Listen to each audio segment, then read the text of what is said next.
Bonsoir à tous, nouveau jour, nouveau dossier, et aujourd'hui c'est monsieur John Doe qui a besoin qu'on mène l'enquête pour lui.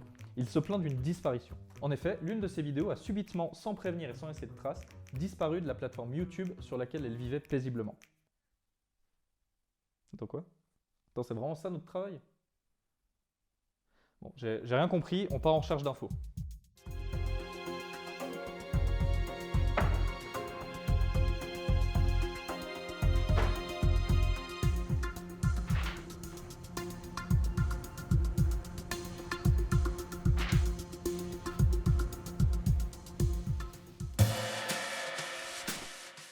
Alors le droit d'auteur, qu'est-ce que c'est? Pour faire simple et sans rentrer dans les détails, le droit d'auteur est une loi protégeant les artistes et leur conférant le droit de décider où, quand et comment leurs œuvres sont utilisées. Les lois diffèrent légèrement selon chaque pays, mais l'essentiel du concept est là. Si quelqu'un a composé une chanson, écrit un livre, créé une vidéo, etc., c'est son œuvre et il a tous les droits dessus. Vous ne pouvez donc pas l'utiliser comme bon vous semble sans son accord et tous les revenus que ça pourrait potentiellement vous générer lui reviennent de droit. Évidemment, puisque YouTube existe depuis 2005 et qu'ils n'ont pas cessé de croître depuis, ils n'allaient pas pouvoir passer outre toutes ces lois très longtemps. Depuis leur début, c'est la loi américaine sur le droit d'auteur, la fameuse DMCA, pour Digital Millennium Copyright Act, qu'ils tentent de faire respecter sur leur plateforme. Cette loi, promulguée en 1998, a pour but de fournir un moyen de faire respecter le droit d'auteur à l'ère du numérique, notamment avec l'apparition d'Internet. Avec le soutien de cette loi, à leur début, YouTube se sont vus accusés à de nombreuses reprises de ne pas respecter le droit d'auteur et d'encourager leurs utilisateurs à violer la loi. C'est après le rachat de la plateforme par le géant Google fin 2006 que des solutions ont commencé à être trouvées pour résoudre ce problème à grande échelle. Alors comment YouTube se fait-il respecter? Jusqu'ici, le seul moyen pour les ayants droit de faire respecter leurs œuvres était de manuellement informer YouTube d'une violation du droit d'auteur, les fameux strikes dont on parlera plus tard. Mais en 2007 arrive l'outil numéro 1 censé permettre d'automatiser toutes les entraves au droit d'auteur sur le site, Content ID.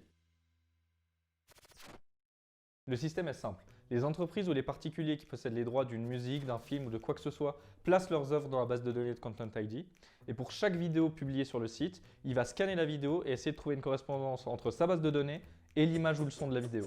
Si une violation est trouvée, l'ayant droit peut décider de tout simplement bloquer la vidéo, c'est-à-dire la rendre indisponible pour tout le monde, ou alors laisser la vidéo publique mais récupérer tous les droits de la monétisation que cette vidéo rapporterait. Simple comme système, non? Eh bah pas tant que ça j'aime. Pas tant que ça. Pourquoi? Parce que dans la loi, il existe quelque chose qui s'appelle le fair use, qui est une exception au droit d'auteur.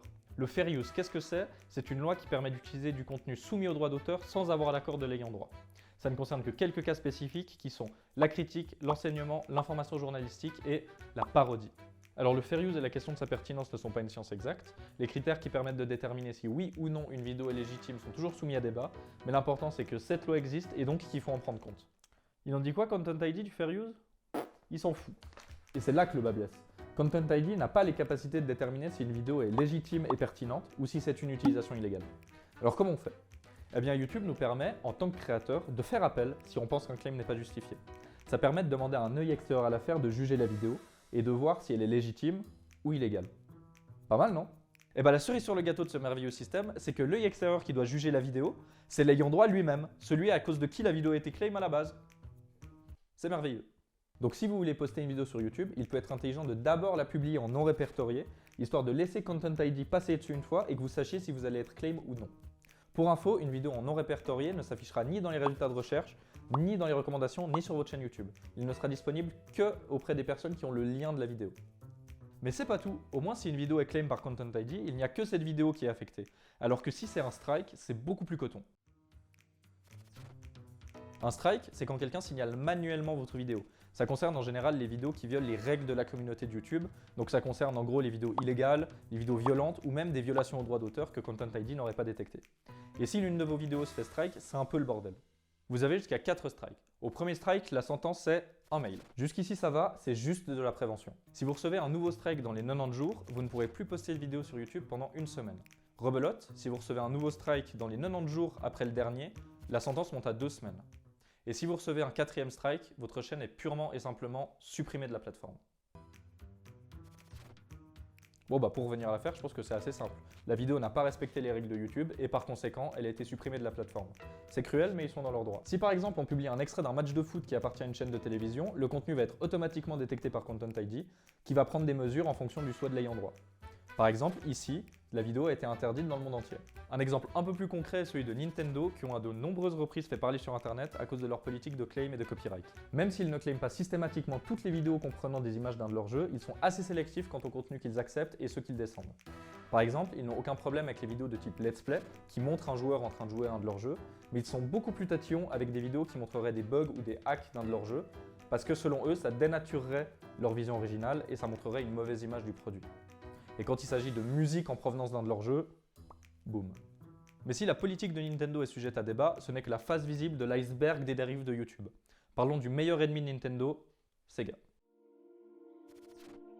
En 2012, Sega, l'éditeur de jeux vidéo, annonce la sortie d'un nouvel épisode de leur série Shining, Shining Arc. Et pour éviter que des gens cherchent des trailers sur YouTube et tombent sur des images du jeu précédent, Shining Force 3, ils ont décidé de tout faire tomber. Que ça soit vidéos commentées, images de jeu, même des vidéos parlant du jeu sans montrer d'image, ils ont décidé de tout strike et de menacer les créateurs de faire supprimer leur chaîne s'ils ne coopéraient pas. Et comme le système de YouTube impute à l'ayant droit de trancher en cas de litige, ils se sont pas gênés. Cela dit, ce n'est rien par rapport à l'un des plus gros scandales de l'histoire de la plateforme, l'affaire Mediamove. Il y a une très bonne vidéo de Sylphin qui est disponible sur YouTube et qui traite du sujet, mais en quelques chiffres, on parle de 50 000 morceaux volés, 23 millions de dollars et 2 personnes. En gros, ils ont créé une fausse société d'ayant droit et ils ont cherché sur YouTube toutes les musiques qui avaient un petit peu de vues sans avoir été réclamées par une maison de disques pour se l'approprier et récupérer la monétisation. Et comme YouTube ne vérifie rien, c'est passé comme une lettre à la poste, il a fallu que le fisc américain se penche sur le dossier pour que l'arnaque prenne fin. Voilà pour l'anecdote. Cela dit, je suis pas sûr que ça change quoi que ce soit à notre... Attendez une minute, on a peut-être négligé quelque chose.